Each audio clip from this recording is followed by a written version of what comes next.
Something that might be interesting to try, Michael, is open up a new browser window. Okay, go to bolt.new. Whoa, that looks so much prettier. Whoa, that's cool. And now in 45 seconds, you just made an app. And now you could continue to chat with it to make it better. I want to build a community of roofers who understands that this stuff exists and knows that they can start asking these questions. So I just found like within our sales process, we're struggling to be able to get clear and concise answers for what like monthly reoccurring costs for different users for our endpoint solutions, Sumo Quote or Ivy, Just Call, Company Cam. Then also for seat assignment specifically for inside sales, outside sales, who needs what role for what. So we want to be able to give clear ballpark pricing. But essentially I just said, hey, I want a calculator built, and I didn't really know what I was going to expect. And then it spit this thing out at me, and this means absolutely like Mandarin in my head. And then I prompted it to go, can you just like make a preview for me? So I was able to make this preview. I wanted to make another one so I could go in and calculate the cost of who would need specific endpoint solutions, go into that so you could have like the cost breakdown and it would all total up. I thought that was kind of cool. But Adam, how can I have like, because I have these two, can I save this somewhere within ChatGPT to like it doesn't get buried in here? What he's saying is that he has a cost calculator. He's got the back end. So what he's asking, he said, okay, basically ChatGPT made a back end, right? The code that runs the back end of his cost calculator software. But what he doesn't really have is the front end of the calculator software. Front end is like the part that would make an app that loads the back end. And again, I'm not a developer, but that's essentially what he's asking is he wants to save it so he doesn't have to keep reusing this cost calculator. So something that might be interesting to try, Michael, is open up a new browser window. Okay, go to bolt.new. Okay, so I'm going to give you the prompt that you can type in there. Okay, so paste what I just sent you in the chat and then paste your code in and see what happens. Actually, don't do that. Click sign up first. Now paste that in and then paste your code in after that. So you can hit that copy button in the top right. There you go. Okay, now see what happens.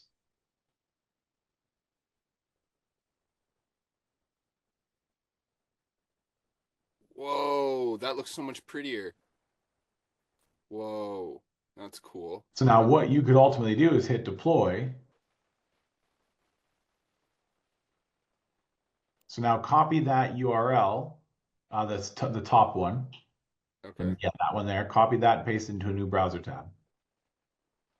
No And now in 45 seconds, you just made an app. And now you could continue to chat with it to make it better. What I was trying to do, I got a little hung up, and I don't want to mess with where I've been, but I wanted this and this calculator, like the same screen, but when I did it, it got a little confused, and then it ended up like breaking and bugging the thing up. Here's an example. Go back to Bolt. Say, can you make this so it connects the HubSpot API to pull in the information automatically from a company record in HubSpot? I want it to pull 3 properties, put a period. I'm going to type the rest for you in the chat. Add that to your prompt. Let's see what happens. We're in a place now today where you could conceptualize what you want and then you could hand it to a developer and say, this is kind of what I want, but I don't know how to make it do this and that and the other thing and make it mobile friendly, and I want to put it on the Apple App Store. There's still a lot that needs to be done after this: user interface, understanding rate limits, multi-tenancy, multi-user, stuff like that. Okay, so it says to use this, you'll need to replace your HubSpot API key here in the .env file. So you just built it. So now all you'd have to do is put the HubSpot API key in, which is just a big long block of text that nobody human can read. It's just a long code that makes it secure. And then you could instantly pull over stuff. That's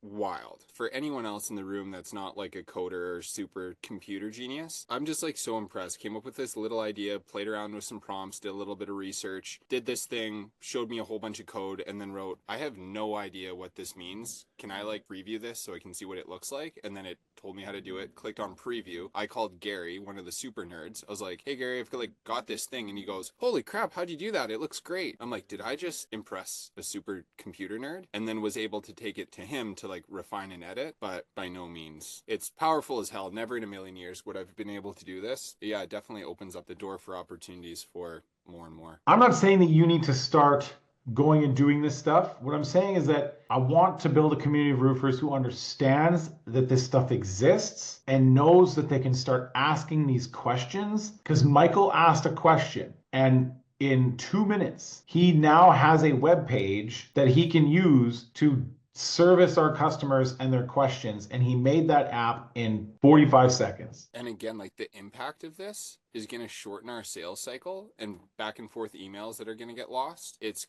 going to increase our closing rate. It allows you to bring thoughts into reality, Which is core value number one at RBP.